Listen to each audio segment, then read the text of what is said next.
আসসালামু আলাইকুম। কি অবস্থা সকলে? আশা করি সবাই ভালো আছেন। অনেকে জিজ্ঞাসা যে আসলে সৌদি আরব আপনি কি করেন? আসলে সৌদি আরব এই দেন যারা গার্ডেনে চাকরি করে তারা এই যে এইগুলো কিন্তু তুলসী গাছ, দা হাইব্রিড, ঠিক আছে, এগুলো মনে করেন যে কাটতে হয়।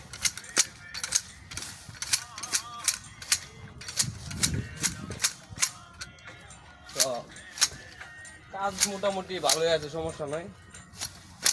যা কাজ আছে মোটামুটি আলহামদুলিল্লাহ অনেক ভালো।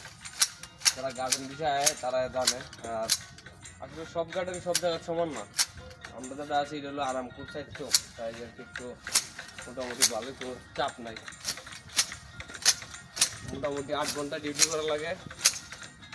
আর এই যে এগুলা কাইটটা তারপর আবার এগুলো জমাইবো, তারপর আবার গাড়িতে লুট দিব, লুট দেওয়ার পরে আবার মনে করেন যে এগুলো নিয়ে ফালাই বললো যে কাঁচরা ফালাই যাবে।